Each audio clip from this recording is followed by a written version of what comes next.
डरावनी भूतिया रोमांचक सस्पेंस कहानियां सुनने के लिए इस चैनल को सब्सक्राइब करें। अंधेरे रहस्य की दुनिया में आपका स्वागत है। आकाश मेरा एक दोस्त हुआ करता था और आज की कहानी जो मैं आप लोगों के साथ शेयर करने जा रहा हूँ, ये कहानी आकाश की खुद की फैमिली के साथ घटी थी। आकाश ने मुझे ये बताया कि किस तरह से एक गलत क्वार्टर उनकी ज़िंदगी को तहस नहस कर दिया था।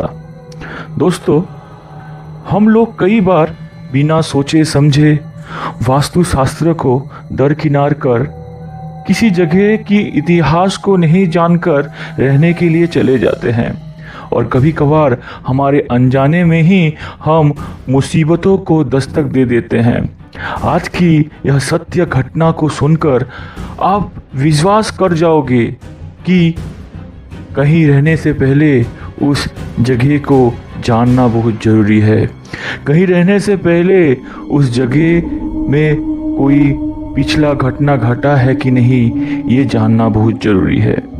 आकाश कहता है कि ये बात तब की है जब आकाश बहुत छोटा था और उसकी बहन हाल फिलहाल में ही जन्म ली थी।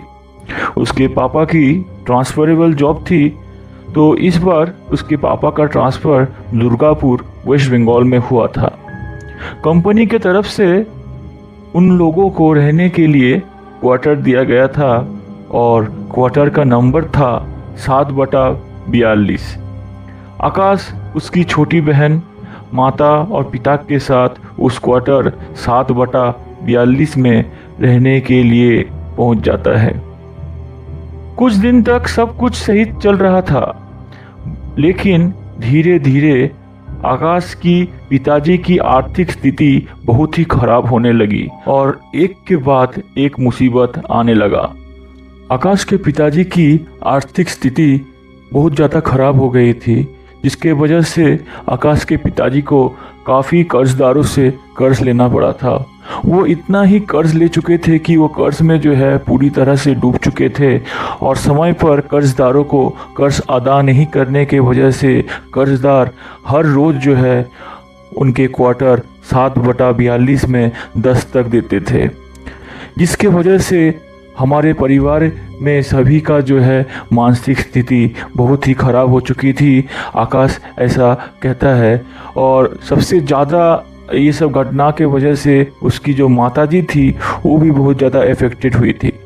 कर्जदारों का अत्याचार इतना ज़्यादा बढ़ चुका था उनके क्वार्टर 7/42 में कि आकाश की मम्मी का मानसिक स्थिति इतना ख़राब हो चुका था कि वो सारा दिन जो है रोती रहती थी और ये रोना कोई आम रोना जैसा नहीं था, क्योंकि वो रोना सुनकर कोई भी डर जाए, क्योंकि रोने के साथ जो है उसकी मम्मी पागलों की तरह बिहेव करती थी।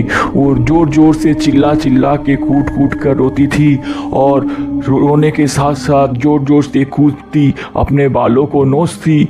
वो दृश्य जो था कोई भी अगर देखता तो शायद उसे भी डर लग जाए, लेकिन इस तरह से जो हो रहा था किसी को भी समझ में नहीं आ रहा था कि इस तरह से कैसे हो गया ये सब और इस तरह से आकाश की मम्मी के साथ ये घटनाएं क्यों घट रही है, किसी को समझ में नहीं आ रहा था। आकाश कहता है कि चाहे दिन हो या चाहे दोपहर या रात हो, हर वक्त घर में जो है अशांति का माहौल बनाए रहता था।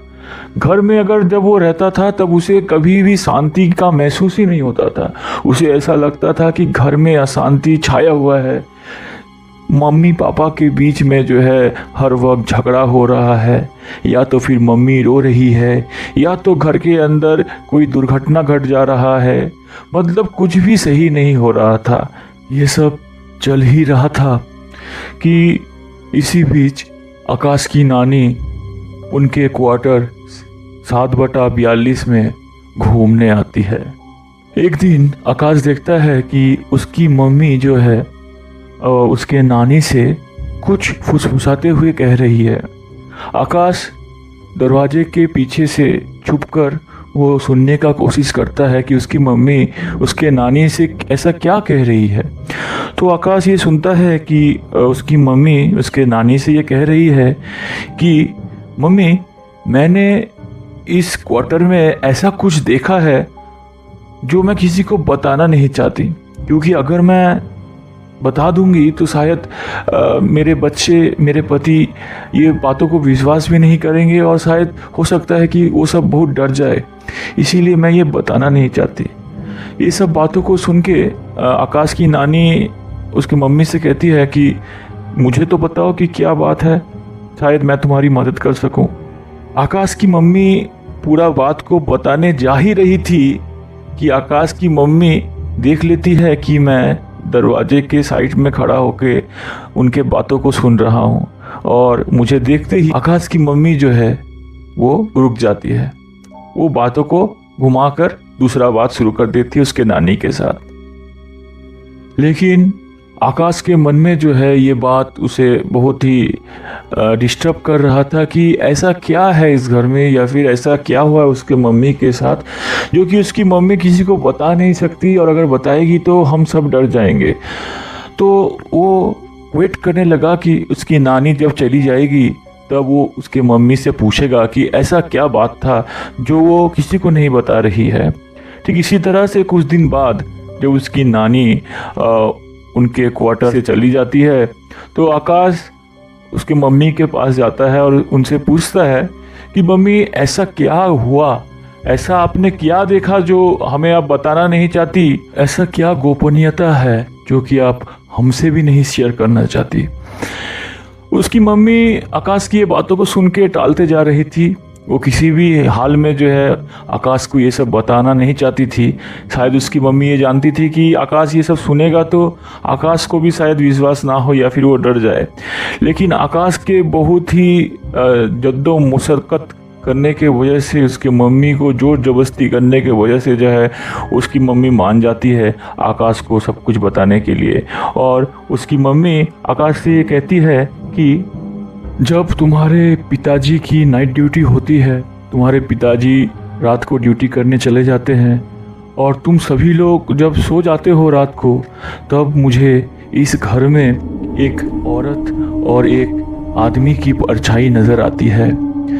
ये परछाई मुझे काफ़ी दिनों से नज़र आती रह रही है और बार बार रात को बाथरूम का जो नल है वो नल को कोई खोल देता है और ज़ोर से पानी गिरने लगता है।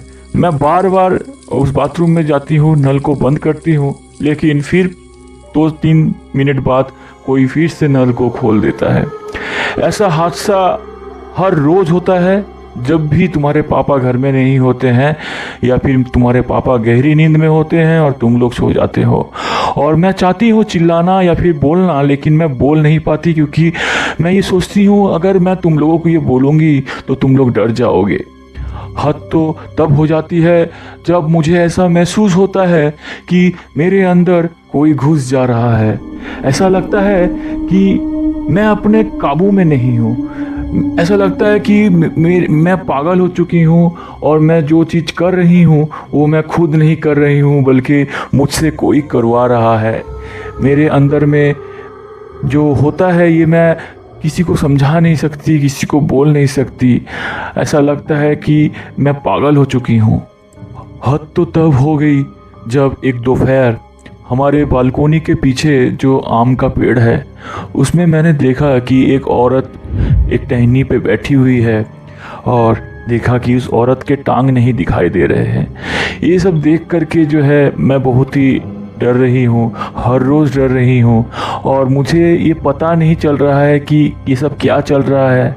कभी कभी ऐसा लगता है कि ये हकीकत है या फिर सपना, लेकिन जैसे ही मैं ये महसूस करने जाती हूँ तो मैं हर वक्त यही पाती हूँ कि ये सब मेरे साथ हर रोज़ हो रहा है, ये सब मेरे साथ हर दिन हो रहा है और ये हकीकत में हो रहा है। ये सब बातों को सुनकर आकाश बहुत ही चौंक जाता है और वो भी बहुत डरने लगता है। वो अपने मम्मी को ये सलाह देता है कि आप आस पड़ोस में जो लोग कई सालों से यहाँ पे है कॉलोनी के अंदर, उनसे ये पता करें कि इस क्वार्टर के साथ जुड़ा हुआ कोई इतिहास है कि नहीं। शायद ऐसा हो सकता है कि ये क्वार्टर अशुभ है, या फिर ये क्वार्टर में ऐसा कुछ है इसके बारे में हमें नहीं पता, और उसी के वजह से जो है हमारे साथ ये सब घटनाएं घट रही है और आपको भी ये सब नज़र आ रहा है। इसी तरह से एक दिन आकाश की मम्मी उनके घर के आस पड़ोस में जो पड़ोसी थे उनसे पूछा कि हमारे आने से पहले यहाँ पे कौन रहता था, और शायद इस घर में ऐसा कुछ है जो मैं नहीं जानती, क्या आप मुझे बता सकते हो। तो उनके पड़ोसी ये कहते हैं कि आप लोगों के आने से पहले इस घर, इस क्वार्टर 7/42 में एक परिवार रहा करता था। इस परिवार में एक औरत थी जो कि बाकी औरतों से थोड़ी अलग थी। वो हर दिन जो है घर के अंदर घुसी हुई रहती थी, ज़्यादा बाहर नहीं आती थी, और वो बहुत ही अजीब दिखती थी। और ऐसा सुनाई भी दिया करता था कि ये औरत जो है उसी क्वार्टर, जिस क्वार्टर में आप लोग रह रहे हो 7/42 में, वहाँ पे ही जो है वो अपना काला जादू का जो भी काम है वो करती है। वो आपके क्वार्टर में काली पूजा करती थी, साथ ही साथ वहाँ पे बलि चढ़ाया करती थी जानवर का, और काला जादू वो हर वक्त करती रहती थी। ऐसा भी हमने सुना है कि अगर किसी के अंदर भूत प्रेत आ जाता था तो वो इसी क्वार्टर के छत में जाके झाड़ फूक करके जो है उस भूत को जो है जिसके शरीर में घुसा है उसको बाहर निकालती थी। ये बातों को सुन के आकाश की मम्मी जो है एकदम चौंक जाती है, क्योंकि उन्हें ये अंदाज़ा तक नहीं था कि जिस क्वार्टर में वो इतना दिन से रह रही है उस क्वार्टर में इतना भयंकर, इतना खतरनाक इतिहास है।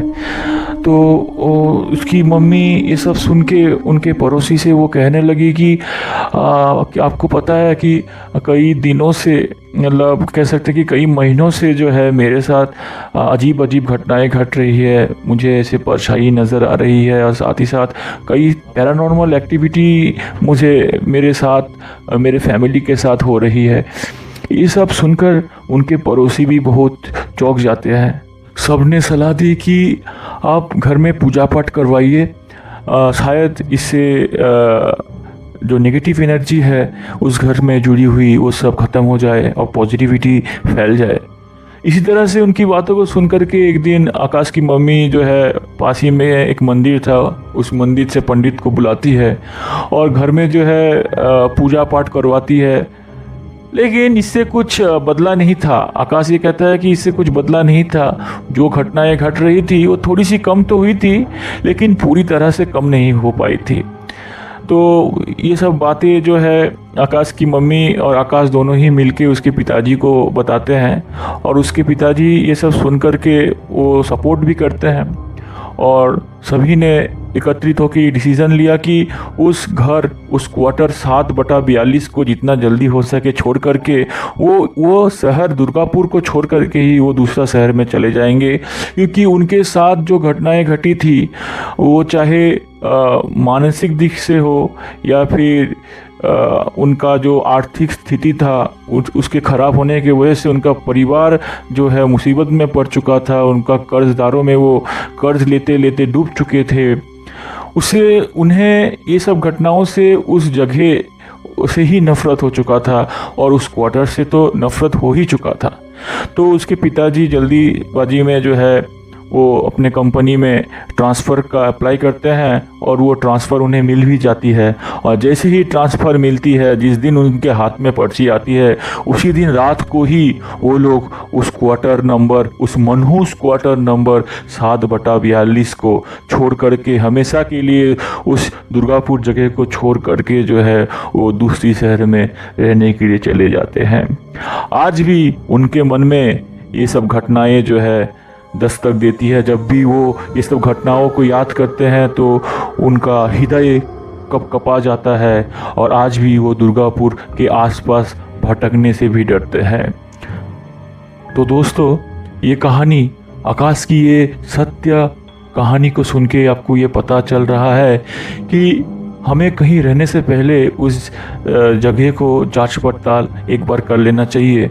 कभी कभार हम देखते हैं कि काफ़ी प्लॉट्स बिकते हैं, काफ़ी घर बिकते हैं, बहुत ही कम पैसे में बिकते हैं काफ़ी प्रॉपर्टीज़, और हम उस प्रॉपर्टी को ख़रीद लेते हैं क्योंकि वो बहुत कम पैसों में मिल रही है हमें। लेकिन दोस्तों, क्यों कम पैसे में बिक रही है वो प्रॉपर्टी, ये जानना बहुत ज़रूरी है। कहीं उस प्रॉपर्टी के साथ कोई वास्तु दोष जुड़ा हुआ है कि नहीं, कहीं उस प्रॉपर्टी में ऐसा कुछ भौतिक चीज़ जुड़ा हुआ है जो किसी को रहने नहीं दे रहे हैं, ऐसा भी हो सकता है। या फिर कोई पैरानॉर्मल एक्टिविटी उस जगह में होता है, उस घर में होता है, कई चीज़ हो सकते हैं। इसीलिए कहीं भी रहना हो, कहीं कोई भी प्रॉपर्टी खरीदना हो, तो फिर उसका जांच पड़ताल करके ही जो है आप आगे बढ़िए। ये कहानी अगर आपको पसंद आए तो ज़रूर चैनल को सब्सक्राइब कर लीजिएगा और अपने दोस्तों के साथ भी शेयर कर लीजिएगा।